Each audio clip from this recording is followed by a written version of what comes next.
Hello and welcome to the finals of the Jubilee Cup, where we have pitted the 4 decks we've played with over the past few weeks, and we're going to see how well they perform. Now, the Princess Bride and the number 1 cards managed to win their semi-finals, some by the skin of their teeth over penalties, the Princess Bride cards, and some decisively, like the number 1 cards. So, we're going to play a game of clock patience here, and we'll find out first of all who's going first, and then with both the games we're going to find out who's the champion. So number 1 cards we'll be playing first, so I'll put those to the side, bring those there, and give this a little shuffle. I suppose a big shuffle. We don't know what's going on in this deck. We want to make sure that everything's fair, and I'm sure the competitors want everything to be fair as well. The number 1 cards, I believe, managed to beat the poker cards. They had 6 cards remaining, the other ones had 11, I believe, if I recall correctly.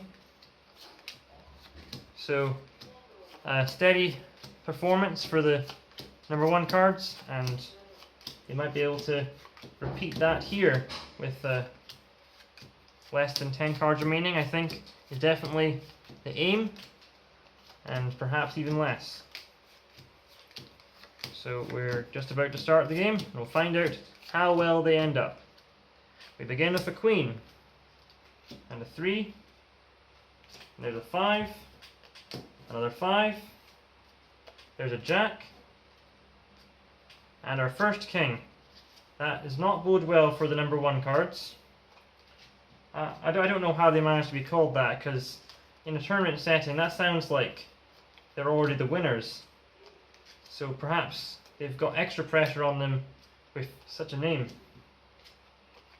They're doing well now. No second king being turned over, and just 10 to be revealed before all the numbers have been shown around the circle.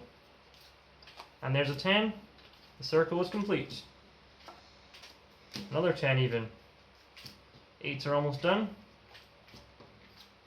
The 10s are almost done. That's the 4s completed already. And the queens are almost done. Wow. Second king still not been shown. The 2's almost done, the 9s are almost done, and there's our second king. Just the 2 black kings. There's the first one, the club, and now just the king of spades left over. Wow, there's the 5's done. That was quite a jump there. 2 kings in quick succession. So it depends who you're supporting here, but oh, there it is. There's the 4th king. I think that might be just under 10 cards, but we'll just count it out. 1, 2, 3, 4, 5, 6, 7, 8, 9, 10. Exactly 10 cards, in fact. So I gave them a target of 10 cards, and they met that target, but they just scraped by. So the Princess Bride cards, that's still not that's not easy to best, but I think that the Princess Bride cards will be licking their lips at the result we just saw. I think that for the Princess Bride cards, they'll want, if they manage to win, they'll want to win by a lot. They don't want to win by a little bit. So I think that they should have a target. If they want to win, they should have a target of 5. And I've not been quiet about my support for the Princess Bride cards. I have a soft spot for them, as you probably know if you've watched some of the Princess Bride card videos. And I especially enjoyed their performance in the semi-finals of this tournament, where they drew 3-3 with the Swartz Rec cards, who unfortunately didn't even come third. That was quite a blow for them. Despite my accidental switching of the scores. But that game went down to penalties, and the Princess Bride cards managed to win 2-1 after losing the first penalty.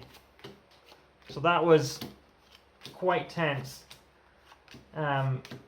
Especially even in normal time. I say normal time as if it's like an actual sport. In normal time, they had to equal or better the Sports Direct result of 3 cards, and that was quite the feat when they were able to do that. And we were cheering for them to turn over anything but a king when there were 3 cards remaining. But alas, not even alas, that was quite entertaining to watch. So we thank the Princess Bride cards for giving us that. And that's the first king. I believe that's the same king that was revealed by the number 1 cards over there, King of Diamonds. I could be wrong, it might have been the King of Hearts.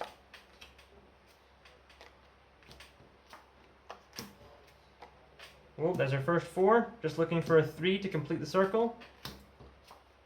That's the first target. Oh, there's another king. The first target is to... Oh, they've actually completed a number already. The first target is usually completing a circle, which they've done now. Second target is to complete a pile.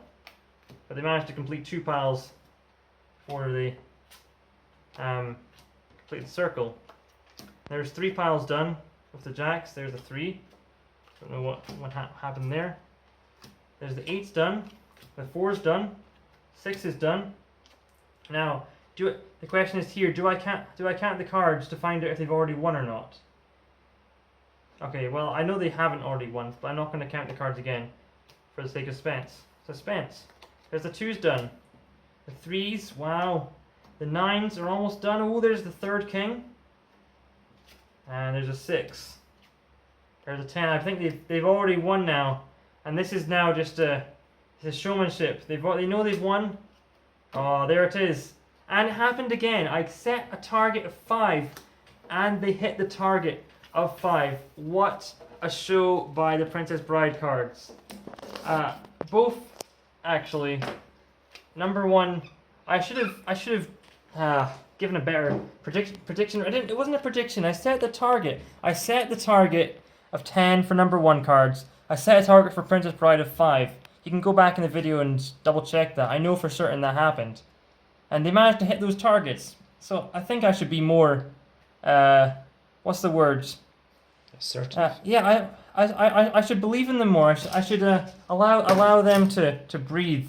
But there it is. All the 4 kings. That's there's 5 cards from the Princess Bride cards, 10 cards from the number 1 cards, and Princess Bride are your champions. And to celebrate, we'll show their oh, get away, Humperdinck. There you are. Wesley's in view, and there are your winners of the first Jubilee Cup. Perhaps we'll have another, but the Princess Bride are now the reigning champions, and great performance throughout the tournament.